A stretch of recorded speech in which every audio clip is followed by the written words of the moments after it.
Wexford County Board Vice Chairman Micheál Martin joins us now to discuss the upcoming Wexford Senior Hurling and Football or Club Hurling and Football Championships. Micheál, first of all, many players across the county will be wondering when the draws are going to take place. Have you any updated information on that for us? Yeah, Peter, we had a management meeting last night, and it was agreed that the draw will take place next 4 o'clock next Monday here in Wexford Park. It'll be streamed live, so all the groups will be known then, and then the pairings for the games will also be known then. And in terms of the way the draw is going to be structured, are there going to be seeded teams? Last year's semi-finalists are seeded. Yeah. Last year's semi-finalists are seeded, and after that, then the other teams go into the hat. So it'll be 4 groups of 3, and let's say there'll be a seed 1 across every grade. The semi-finalists from last year will be graded.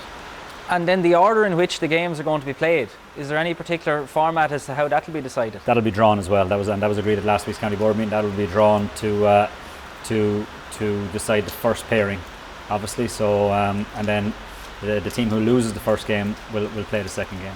And that's in order then to make the third game meaningful still. Exactly. To make sure that there's no dead rubbers, let's say. And I heard some mention, maybe you can shed light on it as well, that all of the group games were going to be played until there was a winner, or can there be draws in the group stages as well?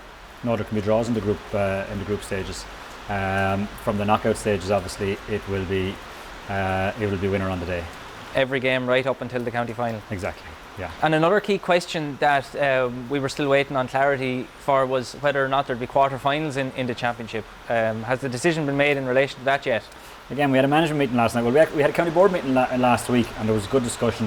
There was a draft format circulated, I suppose, a number of weeks ago to clubs, and one of the key things that came out of the county board meeting last week was that the desire for quarterfinals, and all the discussion in around that, I suppose, was we still don't have a national fixture plan. We don't know what the inter-county fixture list would look like yet, even though since last week, I suppose, we've got some indications of how it's going to look like. So we had a management meeting last night, and we confirmed that there will be quarterfinals based on our discussions with county board last week, and the county committee at that stage were very keen that there will be quarterfinals. So the management confirmed last night that we will incorporate quarterfinals into the structure. So we'll have 3 rounds in the group stages, quarterfinals, semi-finals and finals in each grade that applies to. That's right. Now, one thing that has hit the national media headlines, we'll say, are the dates for the Wexford Championships, both in football and hurling. There has been some criticism and some support. What was your reaction to what was said? I suppose the first thing to say, Peter, is there were never any dates confirmed, and that was explicitly stated at the county board meeting last week, that no dates could be confirmed until we have, first of all, I suppose, a national fixture plan to know when our inter-county teams could be out. And as I said, the indications are, like we were working on an assumption last week that, for example, we could be playing knockout Leinster's semi-final or first round of Leinster on the 17th of October. We don't think that will be the case now, so that influences our thinking. And the second thing that we still don't know is the roadmap from the government. We're in the degree of uncertainty still in terms of, say, spectators, the fact that we're in the middle of a pandemic. I think some people have lost sight of that we're still in the middle of a pandemic, and that roadmap needs to be given clearance the whole way through to ensure that we can play games. So no dates have been confirmed, and we won't be able to confirm dates until we get those details. So hopefully that'll be as soon as possible. But a lot of the speculation, and as you said, there was some say national media criticism in particular, and probably more outside the county than, say, within the county, even though we're aware obviously that it created a lot of debate within the county, and that's fair.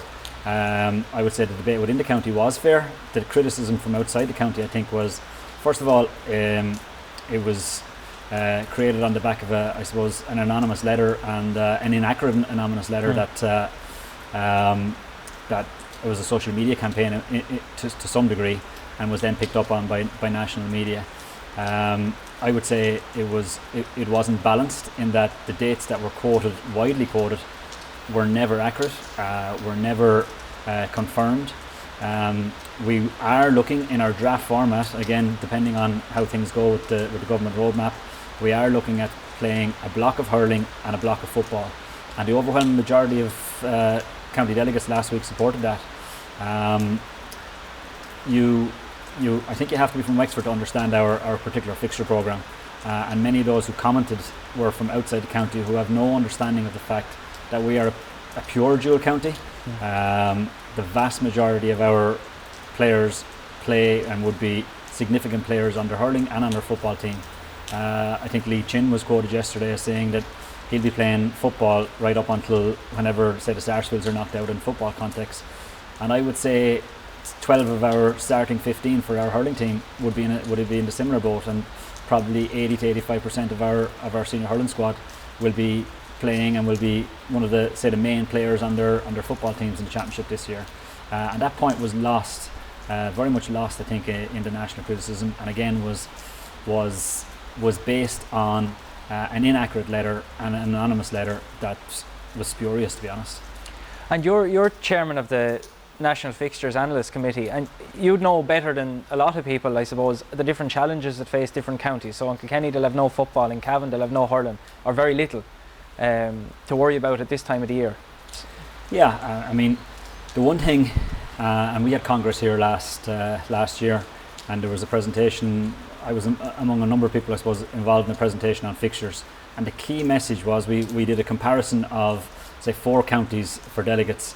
Cork, who have over 100 clubs, Leitrim, who have less than 30 clubs and I think 3 hurling clubs, Derry, and then Wexford. You could not compare any of those. Cork have a significant number of clubs, a lot of dual clubs as well, but then there's a division, I suppose, east and west between their hurling and football. Leitrim again, which would be primarily football, and Derry, who have a knockout championship, and a lot of teams in Ulster have a knockout championship, and that has been the culture and that has been the tradition, and they're very happy with that, and they put a lot of their emphasis on our leagues. If you take the hurling counties, if you want to call it that, or the counties across southern Leinster and Munster, there's not as much emphasis on leagues, but huge focus on championship. You cannot compare 2 counties, and as I say, I think a lot of the commentary from particularly some of the pundits and, say, former players commenting on a Wexford structure that they actually know nothing about. Like, we would have a culture and a tradition here of playing championship, 2 rounds of hurling, 2 rounds of football in April. A lot of counties wouldn't do that because they might need to do that. For example, Leitrim would have a small number of clubs. If they play games in April, their championship could be almost over. So every county bases their structure on their particular needs, and that's what we will do. And we'll use August and September to suit the needs of Wexford, and in this context, I think that's what the county committee felt they were doing. And there are a couple of other outstanding, or we'll say, changes from previous years that would have happened. There's no relegation this year in the championships. Yeah, and I think there's a number of counties who've gone with that. I suppose we teased that out, and it was felt that because of the confined window that we have, it would be fair to have no relegation. We will have promotion, but no relegation. It obviously brings an imbalance to next year, but again, we're in extraordinary times. 4 weeks ago, we didn't think we'd have any championship. Now we have a championship, so we have to try and tailor the championship to that best suits the county. But again, it's important, I suppose. There are a number of factors that influence the structure that we have. In terms of 4 groups of 3, and some people would say there's a bye each week. That actually helps us, and that's one of the reasons we went for it. We have to narrow down the number of venues we're going to use this year. We're still working with officials to ensure that we'll have enough officials, groundsmen, stewards, gate, and so on. We're still not sure about whether spectators will be allowed or won't be allowed. So there's a huge amount of uncertainty. So when you're trying to map out, say, a fixture plan, it's not as simple as putting all your teams in a hat and creating it. You have to consider absolutely everything and the totality of the whole plan. And you mentioned there about the logistical challenges of running championships in the climate that we will have.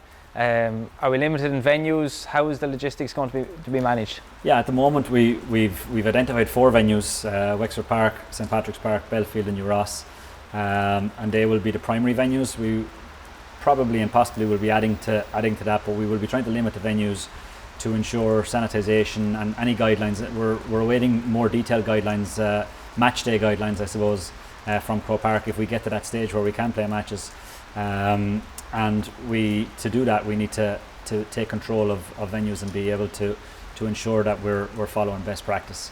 As I say, 4 or 5 weeks ago we possibly were looking at no games now, and the GAA have played a massive role in supporting communities here in Wexford. We had a very successful 2-week wellbeing programme, so we need to ensure, as an organisation across the country, we need to ensure that the central role we've played, that we don't now create a situation where, say for example, that there's a cluster or an outbreak based on GAA games. So we'll be taking that role very seriously, and the logistics and all those things will be communicated to clubs and to players well in advance.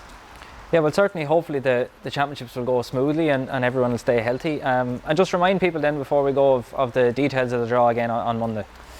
The draw will be streamed on Monday, live streamed on Monday.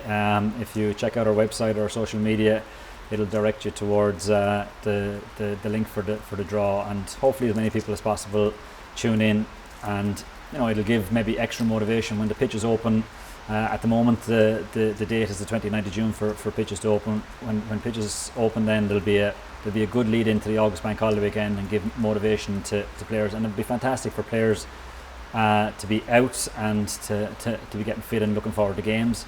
And hopefully, if spectators are allowed, we will be looking forward also to people being out and at matches in a safe environment, and back to as normal as possible, hopefully. Yeah, I think there is a feeling of normality has crept back in, and that's a good thing. But we do need to ensure that we play a role.